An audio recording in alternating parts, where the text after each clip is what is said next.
नमस्कार। आज हम बात करने वाले हैं भारतीय सिनेमा के बड़े ही दिलचस्प सफर की। मतलब 1913 की वो पहली मूक फिल्म से लेकर आज की ग्लोबल ब्लॉकबस्टर्स तक।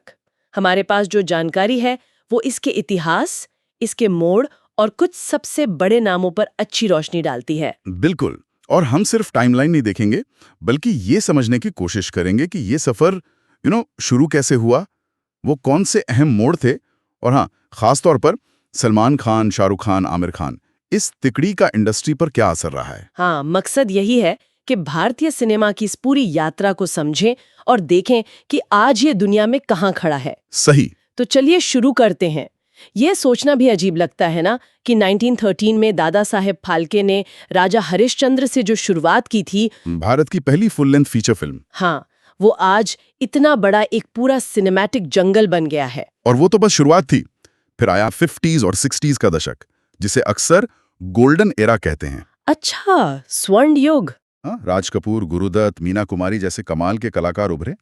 तब फिल्में सिर्फ मनोरंजन नहीं थी, वो समाज को भी दिखाती थी। बिल्कुल समाज का आईना थी एक तरह से। आम आदमी की जिंदगी, उनकी उम्मीदें, उनके दुख दर्द, सब पर्दे पर आ रहा था। इसने वो नींव रखी जिस पर आज का सिनेमा खड़ा है। फिर वो दौर आया जब बॉलीवुड शब्द पॉपुलर हुआ और हमारी फिल्में दुनिया भर में नोटिस होने लगी। और इसमें, जैसा आपने कहा, खान तिकड़ी का रोल बहुत बड़ा माना जाता है। सलमान खान से शुरू करें। हाँ, जरूर। 90s के दशक में मैंने प्यार किया, हम आपके हैं कौन, इन फिल्मों ने तो उन्हें हर घर का चहेता बना दिया। और वो सिर्फ शुरुआत थी। बिल्कुल। बाद में वांटेड, बजरंगी भाईजान, सुल्तान जैसी फिल्में आईं। इनसे पता चला कि उनकी जो मास अपील है वो एक्शन, इमोशन, ड्रामा, डांस का मिक्सचर, जो छोटे शहरों से लेके मल्टीप्लेक्स तक सबको पसंद आता है। हाँ, वो कमाल की है। उन्होंने मास एंटरटेनर के फॉर्मूले को जैसे परफेक्ट कर लिया। और जहां सलमान ने मास अपील पे फोकस किया, वहीं शाहरुख खान ने रोमांस को एक नई पहचान दी। किंग ऑफ रोमांस है ना। हाँ बिल्कुल।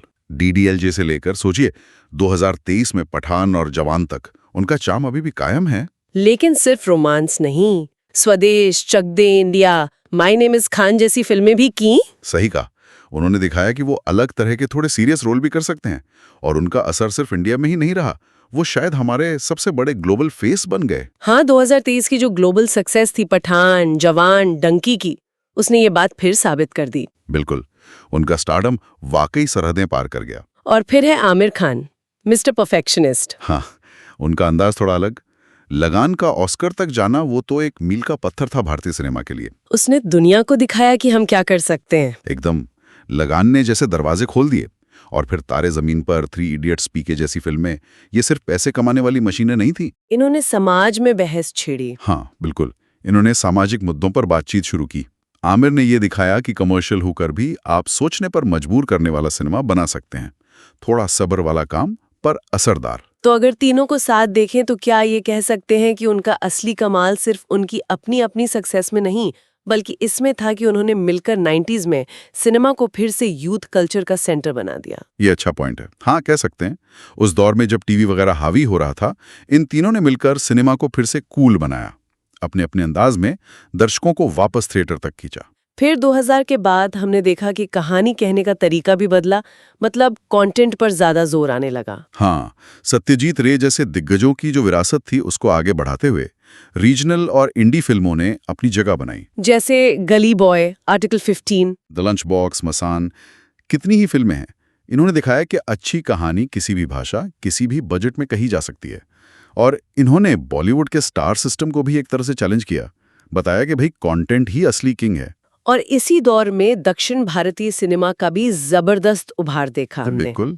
और फिर आया 2022 आरआरआर का गाना नाटू नाटू, और ऑस्कर।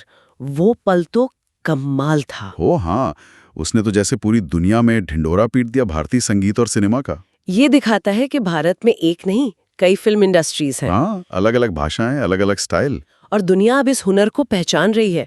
नाटू नाटू की जीत सिर्फ आरआरआर की नहीं थी, वो पूरे भारतीय सिनेमा की विविधता की जीत थी। और हाल के सालों में, 2023 से अब तक, ये ग्लोबल पकड़ और मजबूत हुई है। जवान, पठान जैसी फिल्मों ने दुनिया भर में कमाई के नए रिकॉर्ड बनाए हैं। बिल्कुल। साथ ही हमारे एक्टर्स प्रियंका चोपड़ा, आलिया भट्ट, धनुष, दीपिका पादुकोण, ये सब इंटरनेशनल प्रोजेक्ट्स में अहम रोल कर रहे हैं। और इसमें ओटीटी प्लेटफॉर्म्स का भी बड़ा हाथ है। है ना? नेटफ्लिक्स, Amazon प्राइम, जियो सिनेमा। हाँ, इन्होंने भारतीय कहानियों को दुनिया के कोने-कोने तक पहुंचा दिया है, घर-घर तक। सही बात।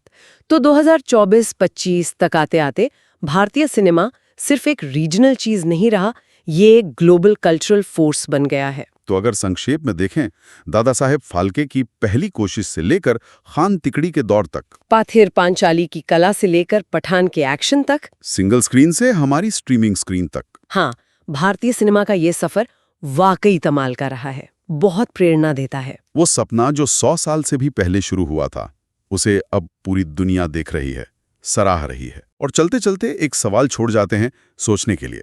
कहते हैं, सिनेमा सिर्फ मनोरंजन नहीं, एक एहसास है, एक भावना है। भारतीय सिनेमा की कहानी तो अभी लिखी जा रही है। जरा सोचिए, इसके अगले पन्ने कैसे होंगे? ये कहानी हमें और कहाँ ले जाएगी?